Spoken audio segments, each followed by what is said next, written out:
Il y en a encore beaucoup et les compagnies pétrolières développent constamment de nouvelles technologies qui leur permettent d'aller plus loin et de repousser les limites. Si on prend l'exemple des années 1970, quand on faisait des forages en mer, quand on avait des profondeurs d'eau de 300-400 mètres, c'était un peu la limite. Aujourd'hui, on fait des forages par des profondeurs d'eau allant jusqu'à 3000 mètres. Et le processus continue. Donc, le progrès technologique a été un élément dominant dans la capacité de l'industrie pétrolière à pouvoir découvrir plus de pétrole et produire plus de pétrole. Morale de la fable, il ne faut jamais sous-estimer le potentiel du progrès technique dans toutes les industries, dont l'industrie pétrolière et gazière.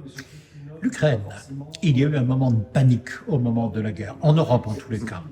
Aujourd'hui, quelques années plus tard déjà, comment s'est redistribué finalement le mix énergétique européen? Alors, il y a eu cette crise de l'énergie avec la guerre en Ukraine, notamment l'année 2022, explosion des prix du pétrole, donc des carburants, du gaz, de l'électricité. En gros, la totale. Et d'une part, tension très forte, tension sociale, économique, mécontentement des consommateurs, grande difficulté pour des entreprises, des PME, parfois même de grands groupes, par rapport à ce choc énergétique lié à la guerre en Ukraine. L'Union européenne prend des mesures, des décisions très fortes. Il faut complètement se passer de toutes les énergies fossiles venant de Russie, au plus tard en 2027 pour le gaz naturel. Ça nous a coûté très cher économiquement, parce qu'aller chercher notamment du gaz, qui ne soit pas du gaz russe, en 2022 avec la flambée des prix, ça a coûté extrêmement cher. La facture gazière de l'Union européenne a été multipliée par plus de 3 entre 2021 et 2022, par exemple. Depuis, les prix du pétrole ont baissé, les prix du gaz ont baissé, les prix de l'électricité ont baissé. Aujourd'hui, la guerre en Ukraine ne fait plus flamber les prix de l'énergie. Donc, je dirais qu'on a mangé notre pain blanc, on a passé par la phase la plus difficile, on a réussi à se passer complètement du charbon russe, presque complètement du pétrole russe, et on s'est passé d'une bonne partie du gaz russe. En 2021, taux de dépendance Union européenne par rapport au gaz russe, 40-45%, aujourd'hui 15%. Donc, des étapes importantes ont été franchies, des stratégies ont été mises en place, des fonds ont été débloqués, des crédits ont été débloqués.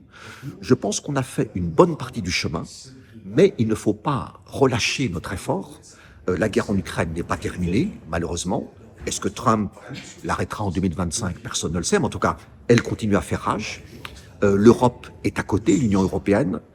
Cela peut continuer à avoir des impacts sur nous. Il y a des tensions au Moyen-Orient, il y a une guerre à Gaza, il y avait une guerre au Liban, il y a une trêve maintenant de la guerre à Gaza, il y a une menace de guerre Israël-Iran. Donc nous devons rester très vigilants par rapport à notre dépendance vis-à-vis des énergies fossiles, en gardant le cap sur la décarbonation des économies européennes d'ici 2050. C'est l'application de l'accord de Paris de 2015, COP21. Dernier point, Trump, imprévisible. Un homme imprévisible à la tête de la première puissance mondiale. De façon générale, sur le plan politique, dans le domaine de l'énergie, un homme assez prévisible. Pas dans tous les domaines, dans le domaine de l'énergie. Ce qu'il fait, il le dit depuis de nombreuses années. Il avait commencé à l'appliquer dans son premier mandat, entre janvier 2017 et janvier 2021. Là, il est plus expérimenté, son équipe est plus expérimentée, donc il part à 200 km/h avec ses priorités, qui consistent principalement à augmenter la production d'énergie aux États-Unis, surtout énergie fossile, pétrole, charbon, gaz naturel, énergie nucléaire. Plus de production veut dire des prix de l'énergie plus bas pour les États-Unis, un avantage pour les consommateurs américains en termes de gain de pouvoir d'achat, un avantage pour les entreprises américaines, un avantage pour l'industrie américaine, un avantage pour l'économie américaine, un approvisionnement abondant d'énergie à bas coût, donc un avantage dans la concurrence sociale, notamment contre la République populaire de Chine. Donc là-dessus, dans l'énergie, les grandes orientations sont assez claires. Le problème, c'est que souvent, elles s'accompagnent, pour aller dans ce sens-là, d'une déréglementation environnementale climatique, préoccupante pour les États-Unis, pour le reste du monde, avec un possible effet d'entraînement sur certains pays qui pourraient se dire à quoi bon faire des efforts en matière de climat, de contraintes climat, si le premier pays du monde s'en libère en un trait de plume le 20 janvier 2025, le premier jour de l'arrivée de Trump à la Maison-Blanche. Donc ça, il y a une exemplarité négative, je dirais, en termes d'environnement et de climat, qui pourrait très bien faire des petits, si je puis parler familièrement.